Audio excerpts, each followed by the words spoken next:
Hello, everyone. This is Dan Liebenson, and we are back. I'm here with B'nai Lappy, and we are back for this week's episode of the Oral Talmud. Hey, B'nai. Hey Dan, how are you? I'm good. It's funny. I did not expect, even though I think we said it, I did not expect that actually when we were together again this week, we would still not really know all of what happened at the election, even though we have our suspicions. So here we are, and we are in some kind of pseudo limbo, and we're going Yeah. to study Talmud for an hour. Yeah, great. It's a great way um to sink into a degree of presentness, which some call God, um, as both a relief from the anxiety of the world and also a way to establish centeredness and resilience to face the uncertainty of the world. So happy to be doing this And right now. and I Right. And I wonder if like there's a way, I mean, I'm not, this is not a complete thought. So I'd love for if our listeners and viewers would want to complete this thought, but there's a sense in which I feel like it's almost like with the election, we're playing a game of inches, where is this going to go this way? Everything's right on the edge, on the knife edge, on the margin. Is it going to go a little bit this way, a little bit that way? Is it going to go a little bit this way with the president, a little bit that way with the Senate? And it's going to be a kind of crazy situation. And then it just becomes this game of tug of war, which like if that flag goes a little bit over on your end, then it feels like a victory, but not a very sufficient victory. And if it goes on the other end, it feels like a defeat and probably feels like a worse defeat than the victory would have felt if it was the exact same amount of victory on the other side. And all of that is what we're going to be experiencing, I think, for the next period of time. I think it's valuable to spend time during a period like that trying to explore what it feels like when we're really trying to reimagine the world much more profoundly than that. And what that exactly necessarily translates into, I mean, does that mean that we'll ever have the chance to reimagine the world that profoundly?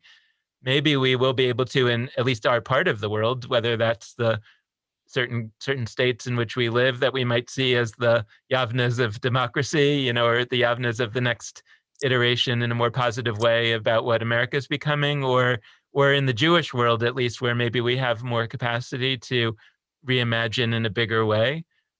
But I think there's value in it. And I'm excited to do it. I almost feel more excited even than before to be doing this with you for the months ahead because it just feels like at least we get to spend some time thinking big instead of thinking small. Yeah. Yeah, and I think you're right. I think we forget that in only 200 years, um, that we have actually more than 200 years of we've been here before to draw on. And as Jews, we actually have a Mm-hmm. really, really long history of, yeah, this isn't just what happens, right? This is how it always happens. And Mm-hmm. and we actually know what this moment is like, and we know um, what it means and what what inevitably comes and what it indicates. I am working on this sense that anyway, I won't get into commenting on the election, but yes, let's learn some Talmud. Right. Well, one thing to think about, and I want to sort of remind us where we were last week in a few ways, but one of them was trying to keep in mind, I was just talking about this with someone else again today. Like when we think about a text, we tend to imagine, and I think we're taught in Judaism to imagine a text as being timeless and almost out of time. That it once it's written as a text, then it's applicable in all times and it's equally relevant in all times. But that's really not correct. And as modern people, I think we have to start to understand that this text was put down at a particular time, and there are layers in the text that were also laid down at other particular times, and some of that gets jumbled and confused, and we don't always know. That's part of what we're trying to do with when we talk to scholars, is trying to figure out some of that textual archaeology. But if you think about the time when the Talmud was written down, that was, I think, a very unstable period in the Persian Empire. That was a little bit before the Muslim takeovers, or I forget what we call it, the Muslim expansion into a lot of these empires that were there from before. And I wonder, whether some of their concerns are driven sometimes by this feeling like life as we knew it is ending, and something and we either we really got to write some of this stuff down so it's not forgotten, or a lot has changed over the last bunch of years, and we've really got to take that on. I don't know, but it feels to me like thinking about whether there are ways in which our time is like their time. And we often make that analogy between our time and the destruction of the temple and the time of the early Yavna. But what about the late time of the Talmud, the time of the Stam, of the redactor? And I think it's worth having in the back of our minds. Um, so we were talking about the last few weeks, we were talking about these various texts that have to do with saving a life, or feeling like you're feeling like your life is in danger. And on all of these cases, and they've been getting more and more dramatic, the rabbis seem to be laying down a principle that says that is not from the Torah. That a principle that says human life, the preservation of human life, is or one of the primary values of this new Jewish rabbinic system that they're creating. And there are a variety of cases in which that need to save a life is in conflict with specific laws from the Torah. Most recently, last week, we were talking about the law that you have to fast on Yom Kippur. And in all of these cases, the rabbis are basically expanding the exceptions and finding ways to say that actually you can effectively break these laws from the Torah if the alternative is, for sure, if the alternative is that a life is going to be lost.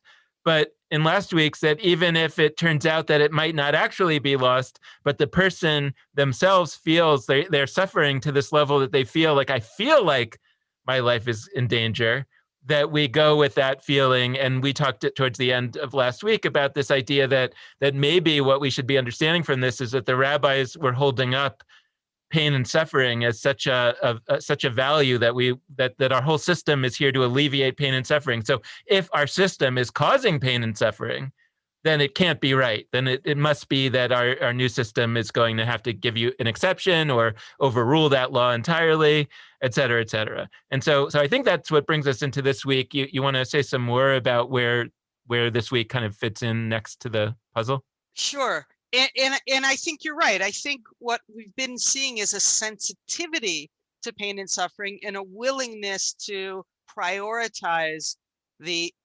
reduction or elimination of that pain and suffering, even over and above what the Torah says, with an effort to kind of wink and make the case that that's really what our Constitution always meant to say, whether it's the Mishnah or the Torah, with a verse read in a far-fetched way that then hints, if we look at how are they actually making the case that our Constitution actually says this, and it's sort of upon us to read between the lines to see what they're really doing. The place where we're going today is one of those rare texts where you don't have to read with sort of your eye toward how are they proving what they're proving, and what are they telescoping in their method of proving their claim that this new radical piece of Torah really comes from the Torah Constitution. And you don't have, usually you have to believe that their far-fetched proofs are actually a way to say we know that we don't really believe that this comes from the Torah. We want you to actually see, following David Kramer's approach, we actually are trying to tell you that we don't think we need the Torah to actually be saying this. We have the ability to, in fact, say what the Torah means. And but there are those rare examples where you have a scene like from The Wizard of Oz, where Toto pulls the curtain aside and you see the wizard, flipping the handles, and you understand how, the magic works. And And I think any legal system, I've come to realize, only pulls the curtain back rarely, if ever. And today's text is one of those rare times when the system, the Talmudic tradition, wants to show everybody who's a player in this jurisprudential project of creating a new way of being a human being, that we're actually pulling the levers, and that we believe in a God who wants us to pull the levers, even over and above what God said, just like the Oven of Achnai story. And this says, yeah, this is how it works, and it names the mechanism as a legitimate mechanism, that mechanism of what we were feeling, the sensitivity to suffering, and that's called svara. Mm-hmm. So this is a text that names that impulse as svara. It makes very explicit, just in case you might have missed what's going on here. I don't want to give too much of the punchline away, but how powerful svara is. So that's where we're going today. And should I set it up? Well, Yeah. the text for today comes from the tractate Ketubot, which basically has to do, technically, and in this case, it really does, with marriage, setting up a marriage contract, but setting up a marriage, and ultimately, and of course, that there's also a tractate called Gittin about divorces, which is kind of the bookend. I mean, hopefully not to some marriages, but and you said, so this text that we're about to do, which is from the bottom part of page 2b of Ketubot, by the way, so that's the very beginning of the tractate, and goes on to page 3a. This same story, and this has been true for a couple of stories that we've looked at, is basically just repeated almost the same verbatim somewhere else. Is it in Gittin? It is. Mm-hmm. So, I don't know what to make of that. We don't have to discuss it, but I mean, it's interesting that some of these are in twice. My wife sometimes, when we're studying Talmud, she says it's very repetitive, and like maybe they're, we always talk about how the editor of the Talmud was a genius. There's some question about maybe not so much, but or maybe there's an intention. Maybe some of these are really some of the most important stories, and that's why they're repeated. Yeah, and I think they're repeated in different places to get at the underlying principles and methodologies, and not so much the surface content. You'll see stories repeated, not for their content, I think, but for the methodology in places that deal with lots of other topics. Okay. So let's set this up. So I think, and maybe this isn't where you want to start, but I think there's a concept here that we really have to understand in a deep way, which is fundamentally what the Torah law is that's going to be ultimately overruled here, which is a concept called onus. Well, there are actually several Torah laws that are going to be overruled. Okay. But you're right. So let's start with the concept of onus. Okay, onus is the idea of force majeure. And it's the principle that we should not be, and Jewish law does not hold us accountable for the negative halachic implications of an action which we do if that action was done against our will. If we were forced by someone or circumstances to do that thing, we shouldn't be held responsible. And it comes from the story in the Torah where there's a description of a woman who is betrothed. That is, she has been promised to a man. Of course, is a heteronormative context.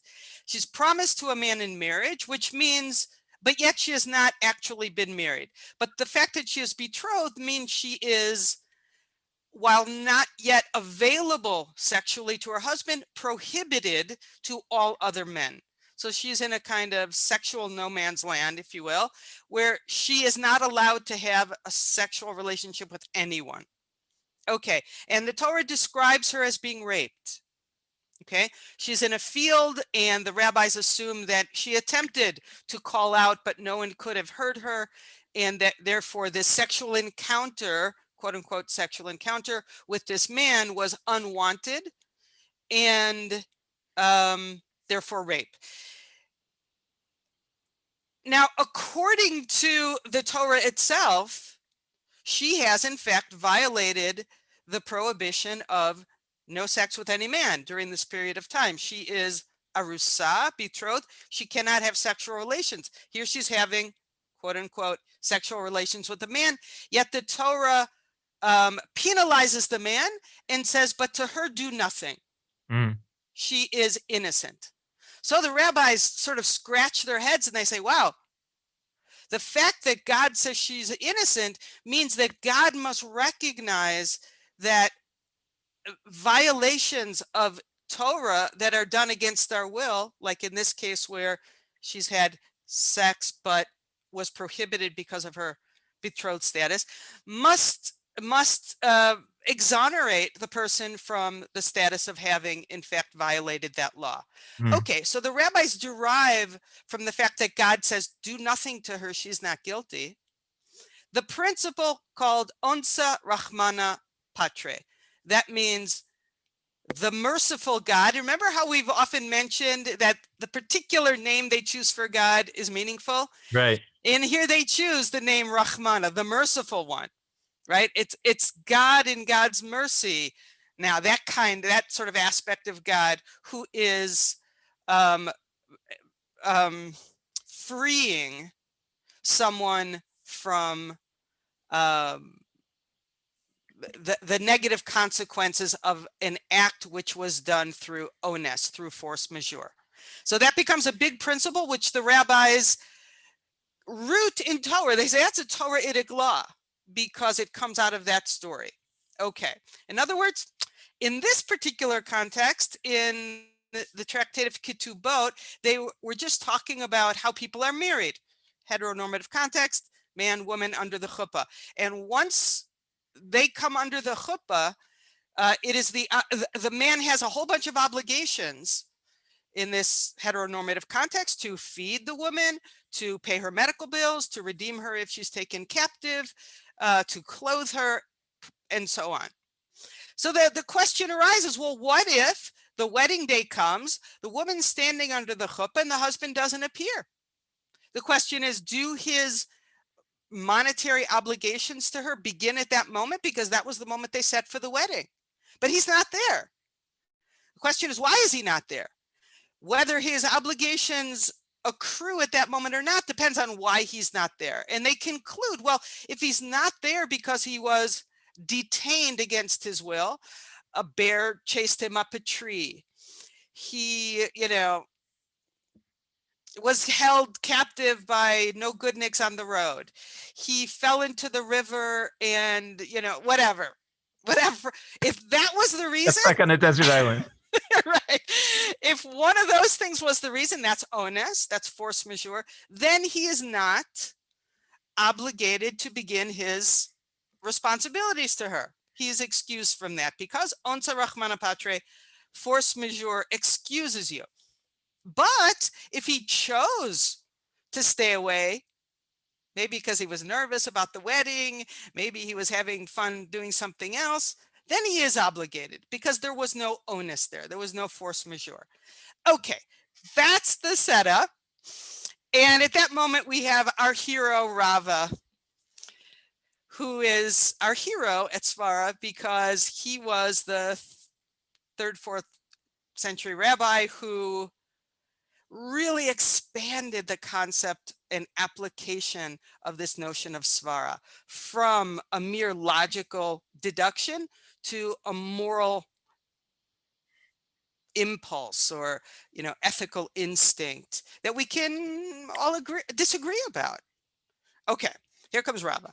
Okay, and I always like to remind people about Rava that not only is Rava the hero of Svara, the organization, he's also the hero of the Talmud. And one of the ways that we know that, he's not the only hero, but he's one of the top heroes of the Talmud. And the reason why we know that is that Rava was not his name, it was his title.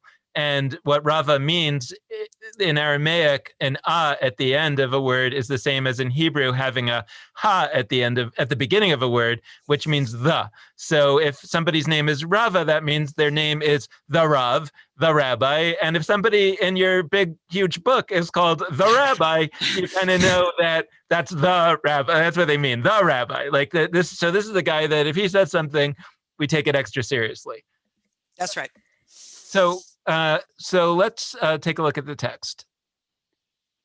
Ketubot 2b. So Rava said, and although delays caused by circumstances beyond his control exempt the groom from providing support to his betrothed at the time originally designated for the wedding, just like you said, just like you explained, with regard to bills of divorce, that is not so. Okay, great. So let's just take that there. So Rava is taking this unqualified giant principle that they understand to be rooted in the Torah, in God's own words, essentially, that force majeure, is it okay to keep using that?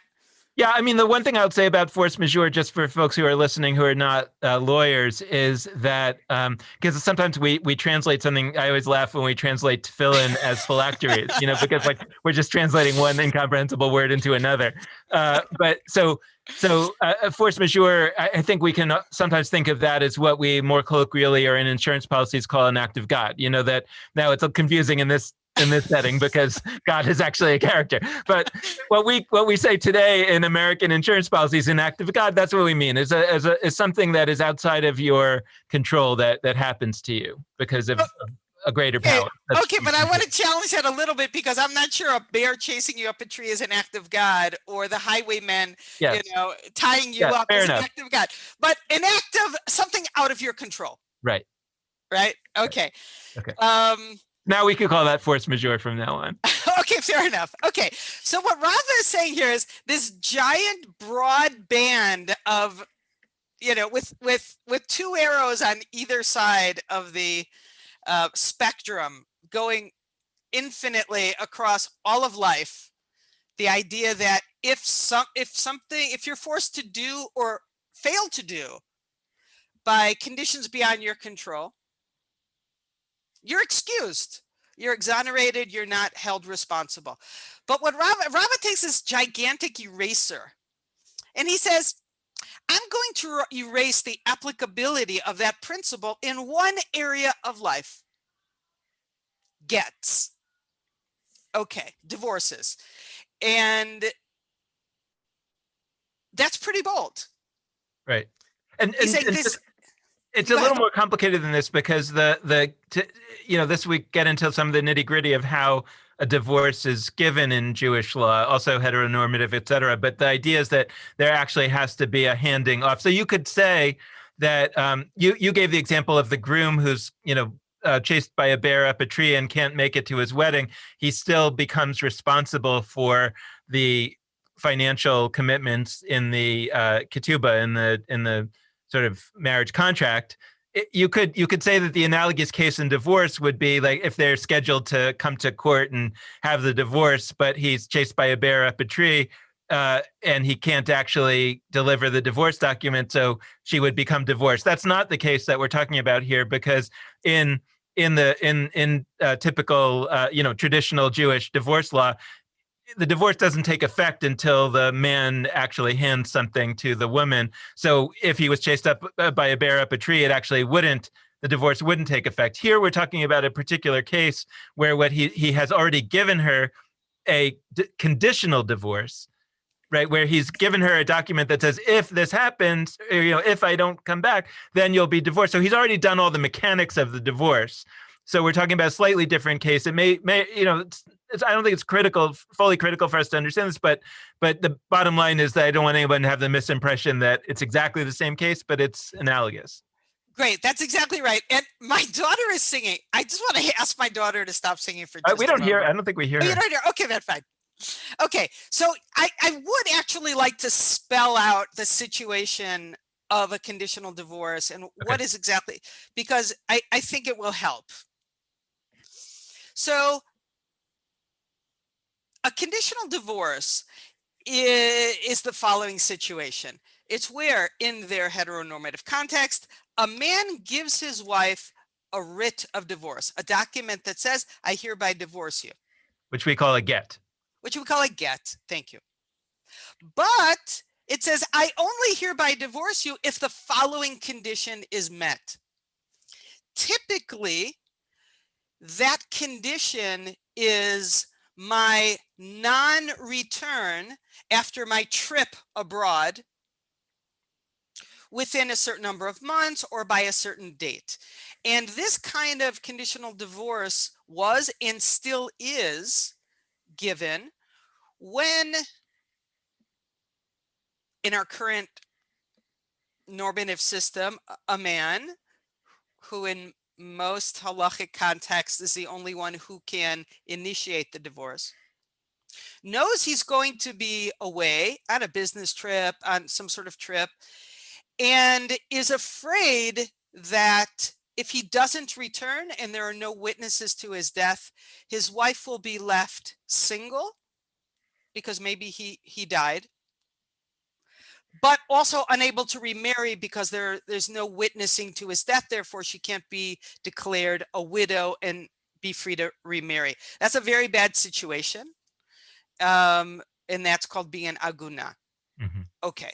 So a man who doesn't actually want to divorce his wife, but doesn't want her to be left and abandoned, unable to be remarried, aguna, if in fact he doesn't return against his own will write her a conditional get because he'd rather have her be effectively a divorcee in the event of his non-return, because that will allow her to remarry, rather than be a single, attached to him and unable to remarry woman. So particularly in times of war and upheaval and particular persecution, as well as business trips and so on, men would write, and still do, write their wives conditional gets. Here's your get. Keep it in the top drawer of our desk. This will go into effect if I do not return. Let's say he's going to go away for a week. He'll say, if I do not return within 3 months, give him a little bit of leeway, but this will be your divorce. And if I don't return against my will, it means something happened to me and you will be a divorced woman and free to remarry. So the situation here is not a man who wants to divorce his wife. Okay. It's a man who's looking out for his wife, and he's given her a conditional get. And that's the specific case that Rav is concerned with, because such a case brings up a very unique, likely situation of suffering, which we're going to see in a minute. Okay, Sorry, so long no, intro. that's super great. So then going back to the text, what it's saying here is that apparently Rava maintains that unavoidable circumstances, that's what you're translating as force majeure or onus. Apparently Rava maintains that onus doesn't have legal standing with regard to bills of divorce. And that's the bottom line. What's written here is the explanation that you just gave by Steinsaltz, the translator. And then this part of the Talmud ends by asking, where does Rava get this from? Like, right? Because because we figured out from the Torah that onus, that if force majeure causes you to do something that you weren't supposed to do, that you get a free pass. And so you would think that that's just a general principle. You could either say, so I guess the options are to say either, no, that's not a general principle. That only applies to betrothed women. Or you could say it's a general principle that applies to everything. Or you could say it's a general principle that applies to everything except for exceptions, which in this case is divorce. So what Rava, if I understand this, the rabbis are basically agreeing that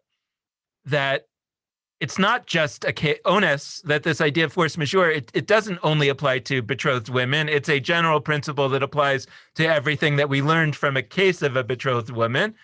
And then Rava is saying, yeah, everything except this one case of divorces. Yeah, I really appreciate that you brought that out. That we actually missed naming the radicalness of the leniency that the Torah only seemed to apply in the case of a woman who is raped in the field. And the rabbis expand that leniency, that you are excused from the negative consequences of anything you've done or prevented from doing, to all of life.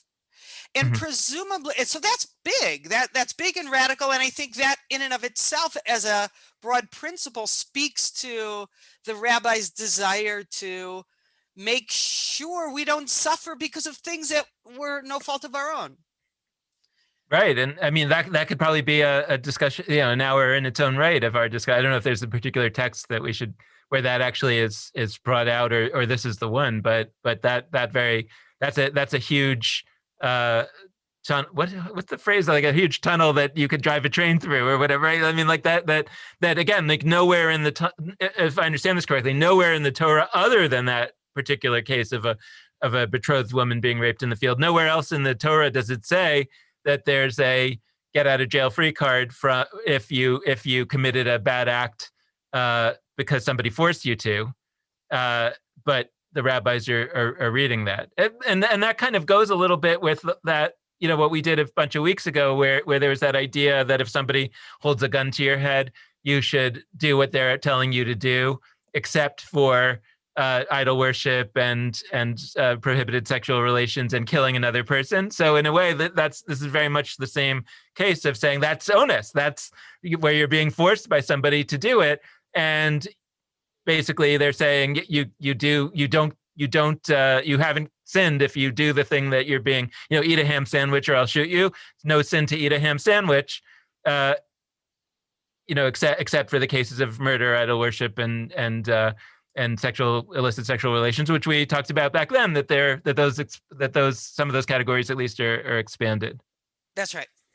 What's interesting now that you bring up these two cases in relationship to one another, it's interesting that over there, when they're talking about pikuach nefesh and, the case if, someone holds a gun to your head, they don't mention the principle of onsa rachmana patre over there.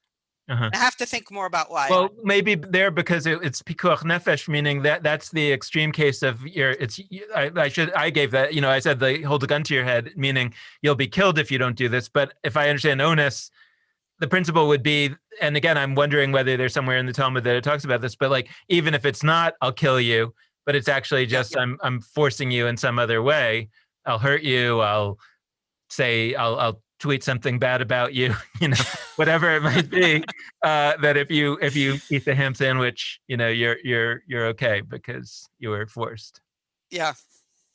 I still think more about that. Okay. But yes, so the rabbis expand this principle, and presumably for hundreds of years, we don't know exactly how long, but for quite a while, it was understood to be unequivocal, unqualified, applies everywhere, until Rava comes along and he says, in spite of the fact that God wants it to be applied everywhere, this get out of jail free card will not apply to men who give their wives conditional gets. A man cannot say, for example, shall I spell this out? Yeah. A man cannot say, for example, a man who has given his wife a conditional get, behold, here is your get if I do not return within 3 months. She puts it in her top drawer. He goes away. He meant to come back within a week. He actually got chased up the tree by the bear. Took him 3 months and a day to get back. He runs back and says, but a bear chased me up a tree. According to Rava, sorry, the get out of jail free card does not apply to gets. In other words, does not apply to you. We're pulling that right away from you because this is a case of a conditional get, and this principle doesn't apply. And then the Talmud asks, as our text is about to show, where did Rava get that? Right.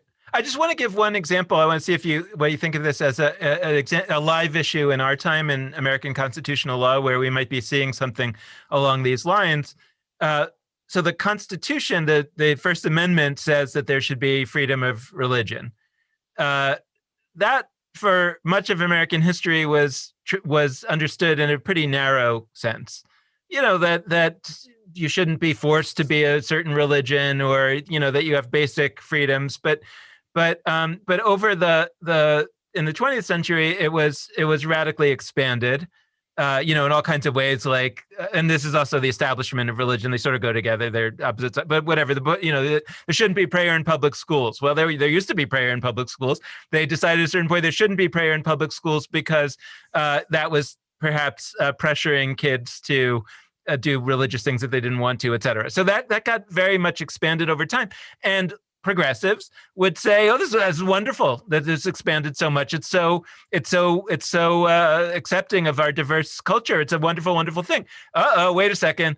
Then some, very conservative Christians come along and they say, "Well, our religion says that we should be against homosexuality. So that means that we shouldn't have to hire gay people, or that we shouldn't have to make a cake for somebody's wedding. That's a same-sex marriage." And then you say, "Oh, well, wait a second. Our progressive expansion actually has now created a new way in which somebody can be oppressed." And so in the Talmud, this expansion of onus, this idea that you can get out of any condition if you claim correctly that you were forced, that there was force majeure, sounds so wonderful and progressive. But a couple hundred years later, we were, wait a second, there's a real problem with agunot, with divorced, or with women whose husband is missing and they're not divorced. So I feel like that's similar. And then you say, okay, well, so what are we going to have to do here? Either we have to get rid of that expansion of the principle, because now we're seeing pain here, but that'll cause pain, back where it used to be causing pain. Or we have to say, well, yeah, that principle remains expanded, but now there's going to be an exception made, a particular case. So, it would be like saying you have freedom of religion, except in cases where your freedom of religion causes a certain degree of suffering upon, in this case, people based on sexual orientation. Maybe that would be explained more broadly. Yeah, my brain is trying to handle that example and this example, because they're not exactly they're analogous in theory, but the exception, I don't know. I can't even think my way through it. Well, we don't have to go get into the depth of it. I'm just saying that, like, what I'm just trying to show is that there can be an expansion of a principle that's really good, but it might be that at a certain point you realize that expansion is now putting a new category of people in a vulnerable position. And you didn't mean that. That's the law of unintended consequences. And now you have a chance to say, what am I going to do about that? That's great. Okay, great. I'll take it at that. And one thing I think we need to remember is that when Rava stands up and he says, wait, there's an unintended consequence which we're about to see, that is causing suffering, and I think we should amend this law. We shouldn't understand that he was the only one to identify that problem or to be aware of that problem. I presume that rabbis were aware of this problem, as were people, as were husbands and wives, for a long, long time. And they just said, my hands are tied. Can I do? Yeah. This is still going on in the Orthodox community today, or maybe even beyond, in terms of this exact problem of aguna. Not exactly this problem of like people, because fortunately people are getting lost at sea less often these days and whatnot. But there are these cases where a husband is not willing to give his wife a divorce and then kind of just moves to Israel or whatever, disappears from the legal system. And then this is a case that exists. There's stories about it in the press that there's a woman who is an Orthodox woman who doesn't want to leave Orthodoxy and is now stuck as an aguna, as somebody whose husband refused to give her divorce for decades, and she's unable, or feels herself unable to marry, and it's tragic. And a lot of Orthodox rabbis say, what can I do? My hands are tied. I feel for you, but there's nothing I can do. And then others, like Blue Greenberg, not in this case, I don't know if she said in this case, but Blue Greenberg is famous for saying, where there's a rabbinic will, there's a halachic way, meaning that don't say my hands are tied. Say, this is something that's so significant, I'm going to figure out a way to make it halachically able to be not this tragedy anymore. Absolutely. And this exact text, as we're going to see when we get to the end of it, is precisely the text that says explicitly this excuse of my hands are tied in that particular case of an aguna is a wrong approach. And in fact, my hands are tied, what this text is trying to say, as is the entire Talmud with a wink, and here there's no wink, is my hands are tied is not how we do Jewish. It's Uh-huh. never been how we do Jewish, ever since the rabbis at least, Mm-hmm. and can never be thought of as a legitimately Jewish response to any suffering, ever. You can tell me that I don't want to untie my hands. Mm-hmm. I don't want to fix this. I'm okay with that. You tell me why you don't want to ameliorate, the suffering, but don't tell me you can't, because that's not true. You can. You won't? Fine. You tell me why you won't. I'll tell you why I will, and we can have that out. But don't tell me we can't. You think you can, so you're illegitimate because we actually can't. That isn't true. And this sugya is one of those rare examples where it is so explicitly obvious that that's not true, that anyone who knows it has a lot of power in their hands. And the only thing that those who wish to do otherwise can say is, yeah, that was fine for them. They were closer to God and closer to Mount Sinai, but we're not, which I think is not the way it works. But okay. Okay. So the question that we had here in the text is, where does Rava get this principle from? How does he know that? Where's he getting that from?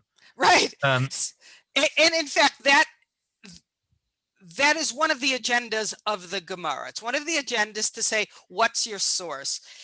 And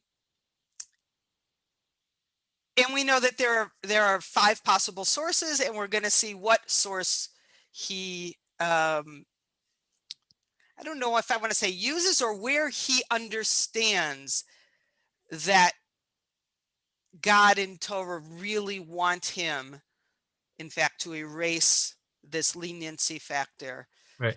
In the context of conditional divorces. Although, Okay. as the Talmud often does, and we've actually shortened this and taken some of this route out, the Talmud often kind of goes down, says, well, maybe it's this, maybe it's this, maybe it's this. So what we're going to study right now is the last, maybe it's this, which turns out to be not the reason why it was, and then we'll study the reason why it was. That's right. But this is a helpful case to study. So just to note, like, this is actually not, it turns out, where Rava gets it from, but this is the first thing that they're testing out here. And like you said, there are these different sources of law, and one of them is a case that we're deriving this principle from a case that we know from the past where it was decided in a particular way that would be consistent with the principle that there is no onus in divorce law. That's right. And that's called precedent. And it works in lots of legal systems, including our own American system. Right. So they give this case. So they say, rather, the proof might come from this case. They had gone through a few other ones. So the proof comes from maybe this case, where a certain man who said to his wife or to agents that he gave the bill of divorce, if I don't, like the case that you said, if I don't return from now until after 30 days have passed, meaning if I'm missing, I'm going off on a trip, if I'm missing for, not you said 3 months, if I'm missing for just 30 days, let this bill be a bill of divorce. So, and that happened, that 30 days came and he didn't come back. Why? Now, why didn't he come back? It wasn't that he didn't want to come back. It was actually a case that he was prevented because there was a river there, and the ferry, like, imagine the scene, the movie, the person, is coming back after 30 days and 29 days, right? And he's coming back and he's so excited to see his wife, and and just as he's getting to the riverside, the ferry pulls off and starts going, and he can't get it to the ferry, and he's, dejected at the edge, and the next ferry doesn't come till the next day. And that's it. 30 days pass. And but it wasn't his fault. The ferry, he missed the ferry. The ferry left early. Whatever the ferry went off. He couldn't get across the river. So he said to the people across the river, there's people, I guess, standing on the other side of the river. Hey, tell my wife. Tell the agents, I'm here. But I can't actually get there physically, but I'm here. So he says, he said to the go ahead.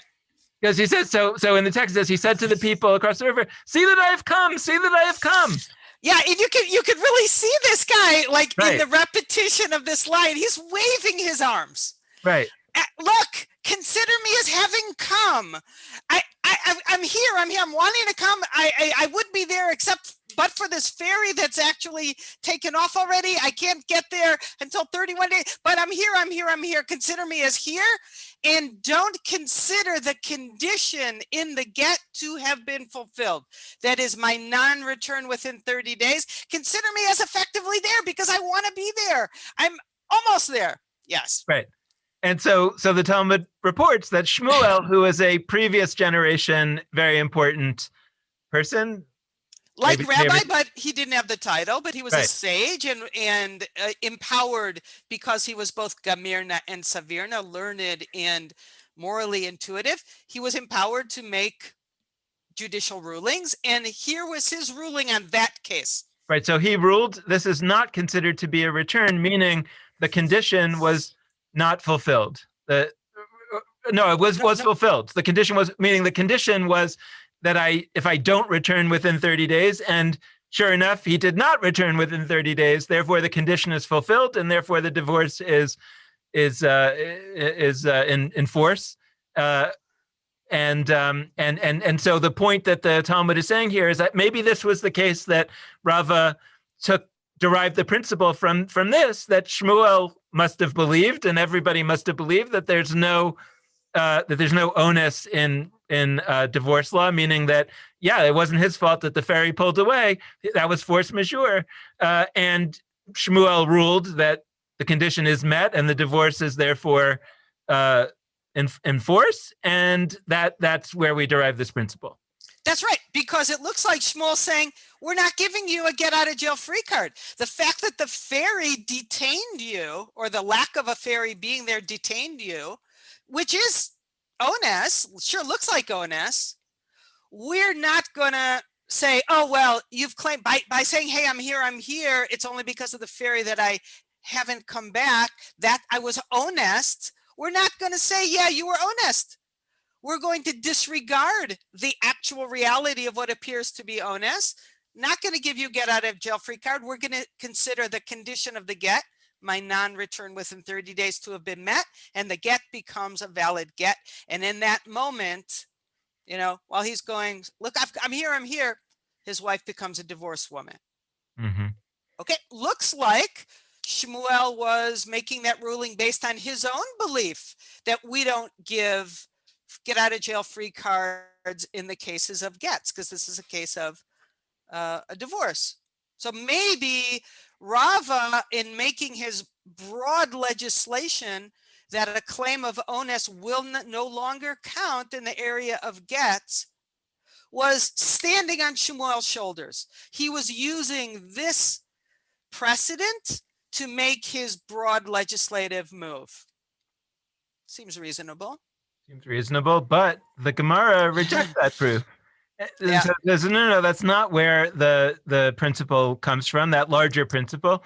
Why? Because the Gemara is saying, no, this had to do with a very particular, more limited case where perhaps unavoidable circumstances that are common and could be anticipated are different, since he should have stipulated that exception when establishing the condition. He did not stipulate it, so he brought the failure to arrive upon himself, meaning that if we know that the ferry leaves only at noon on the 29th day, and or something, or the noon on the 30th noon every day. Noon every day. And if you miss the ferry on that day, there's no way to get to the town until it would be the 31st day. And if you know that, then you got to plan for your trip, that you get there an hour early to make sure that you don't miss the ferry.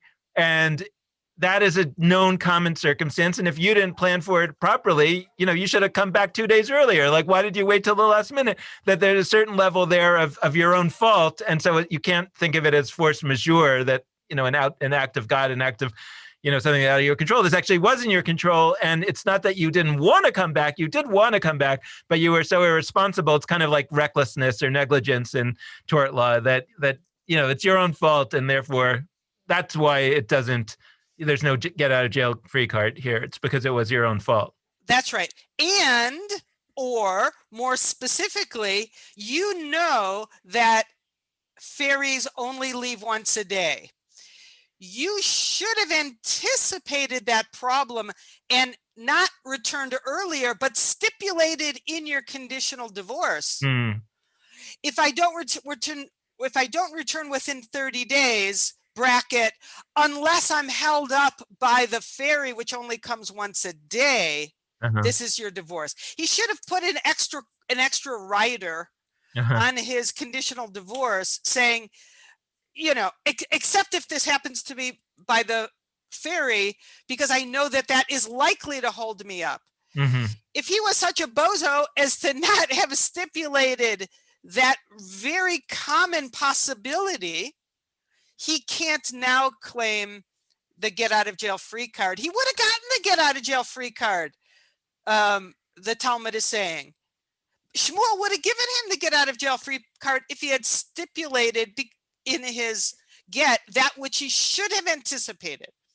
So we can't conclude that Shmuel was actually a no get out of jail free card guy. I think that, like, if he had been chased up a tree by a bear, the implication here is that Shmuel would have given him the get out of jail. Like, Shmuel would have said the divorce doesn't take effect if the reason why he didn't arrive was because he was chased up a tree by a bear, because that is an uncommon situation, hopefully.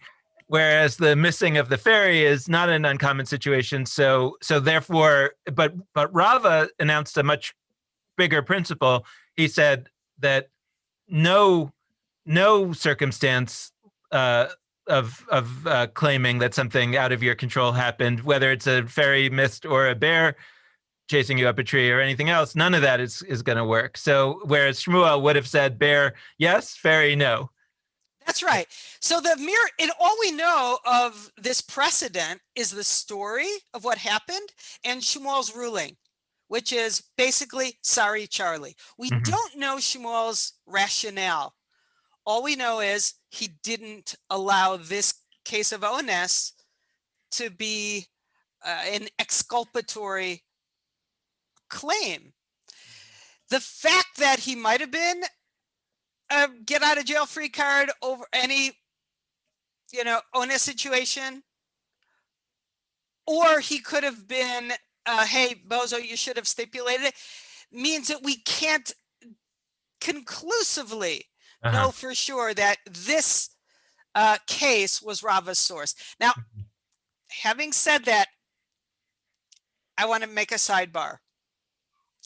I think there's a possibility, this is maybe a little bit overly complicated, there is a possibility that ruling of Shmuel in that case, that precedent, was exactly Rava's source. But the editor, the Stama, who's really wanting to uplift the role of Svara even beyond Rava, which he did, is actually wanting to shift Rava's source from that precedent to Svara. So I don't know. It's just a guess that I have. But the passage is radical in and of itself, just the way it is. We don't actually have Rava's words, so we can't really know, even if we could confidently say with a quote of Rava's that really was his quote, but we don't have his own words. We just have what was attributed to him as his rationale. And the Stama, the editor, attributes to Rava the rationale of not that case, not precedent, but Svara, as we're going to now see. So so return from the sidebar. Great. No, so now we go. Okay, so that one, at least according to the text here, we're saying that no, that's not the reason. Okay, so what is the reason? So that's where we go next. Right. And again, reason or source. What's Rava standing on? Okay, good. So the Talmud goes on to say, no, rather, Rava is stating a halacha, a legal decision, based on his own reasoning. Translated here, the word is svara, and you translate that as moral intuition. That's right. So often you'll see translations like this: reasoning, logic, something like that, reason.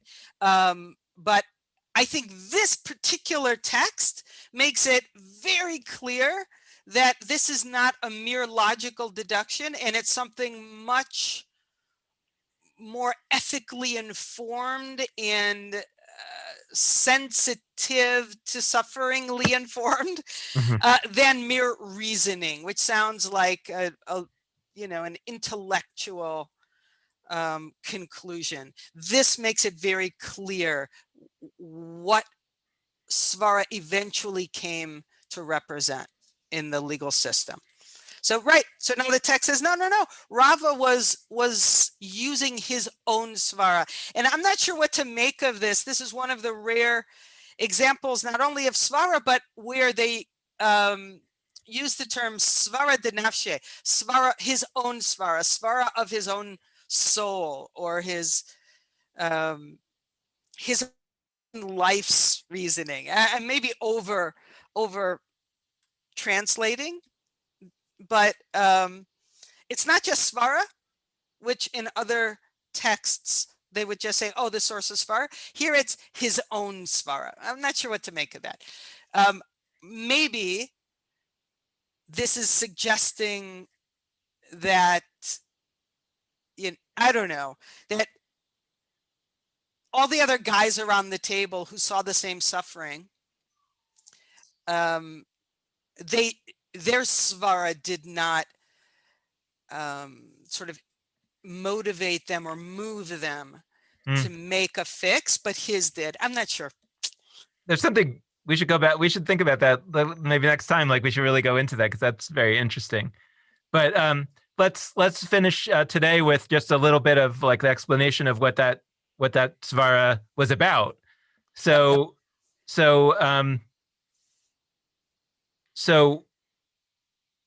Rava is stating halacha based on his own svara, due to virtuous women and due to licentious women. In the Hebrew Aramaic, that's snuot and prutzot, which could be translated as modest women or virtuous women, but the sort of, and prutzot can also be a kind of like a licentious is, I guess, a nice way to put it, but they're talking about sexually promiscuous or that kind of, right? People that really, really want to have sex, right? I mean, it's kind of, well, really into it. I actually think licentious, and the way the term prutzot is typically understood by the rabbis, is actually being unnecessarily negative, right? After all, we know from the song Ufaratzta, this root of paratz means to break forth. And these are women, at least in this context, not who are licentious, but a woman who has a get in her hand and she wants to go forth and get remarried. There's nothing wrong with that. We could say unbound, right? That's really, right. So there is definitely a rabbinic overlay of, someone who is anxious to act on her right to remarry quickly. There must be something licentious about her. But I really think we need to unpeel that layer, because we're really only talking about a woman who, once her conditional get goes into effect, is now going out there to remarry. Okay. And I don't know how far you want to go, just in terms of today versus next time. I mean, just to leave folks with an understanding of what this is about. I mean, we can do it through the text, or we can come back to the text next week and just sort of explain this. But I think that the fundamental idea here is that the issue is, if you don't have a firm rule, meaning if you don't know whether the condition was fulfilled or not, then you have two kinds of people. And maybe, to put it, there's a very sexist way that this is all put, maybe because of the case or maybe for other reasons. But well, we can think of it more broadly. There are people who are risk averse, they're cautious. They say, look, if I don't know if this happened, then I'm going to assume that it didn't happen so I can be safe.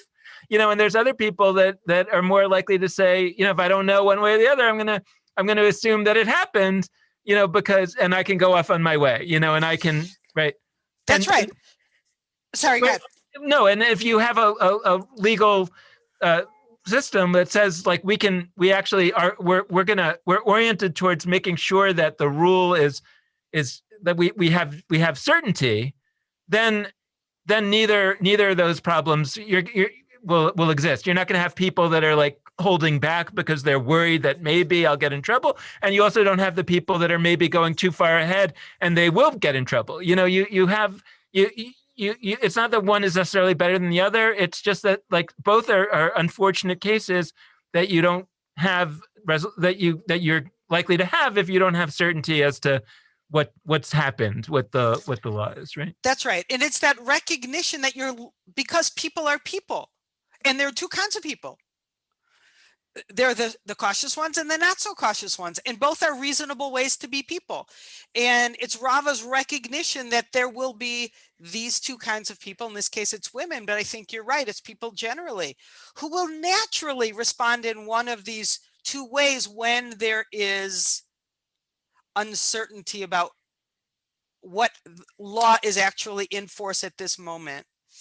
And both can get into trouble. And I think it's Rava's recognition that the system, that broad band of the exculpatory claim of onus, in this circumstance actually puts all people in a bad situation, and therefore can't be the right law. It needs to be modified. And we'll get deeply into that next week. I think just to put a just clear sort of pin on it, it's like the situation here is that we have a case where we don't know if this divorce has gone into effect or not, fundamentally, right? And it's almost like Schrodinger's cat, right? Where that's right. Where it's the divorce, either she's divorced or not divorced, but we don't know. And what they're calling the virtuous woman is one who says, look, I don't know if I'm divorced or not. I better act as if I'm not divorced. And it turns out that maybe if she is divorced, then she has a right to go off and get married again and have a family and do everything that she wants. And she's going to hold back potentially for her whole life, saying maybe he's coming back tomorrow. Maybe a bear chased him up a tree. Maybe, right? And she's going to suffer in that way. And what a shame, what a tragedy if it turns out that he was, that he's dead or what, right? And that she is divorced, and she spends her whole life not being able to. Right. But don't give away too much because the text is going to spell that out. Yeah. But let me also try to name the uncertainty. The dilemma here is that the condition as written in the conditional get has gone into effect and has triggered, namely, non-return within X number of days. The husband is not returned. The get has gone into effect. The get's a get. But in the law, according to the law of the land, before Rava stands up and makes his bold erasure, according to the law of the land, if the husband hasn't yet returned and explained why he allowed that condition to be fulfilled, we can't know whether it was fulfilled due to onus, because the bear chased him up a tree, in which case, prior to Rava, that get is not a valid get, or he was out sleeping with another woman, marrying a different woman, settling down, decided he didn't want to come home, and there was no onus. He allowed the condition to go into effect. The get is a get, and it's a valid get. And that woman holding that get doesn't know, because she lives in a world of my husband can come home and legitimately claim onus, and this get that I have in my hand, which looks like a valid get, will be retroactively annulled. Okay, that's precisely the situation that this broad law has put this woman in. And on the flip side, there's a chance that it actually would be annulled. In other words, that there's a woman who actually wouldn't be divorced, and she believes that the husband is gone, is never coming back, and so she goes off and marries another man, and she's actually still married. I mean, that's the other case. That's what they're calling the licentious woman or the unbound woman. That's the worry there, that she might actually, in reality, have two husbands, and that's bad. Which would effectively make her an adulteress. Correct. And her children, mom's there.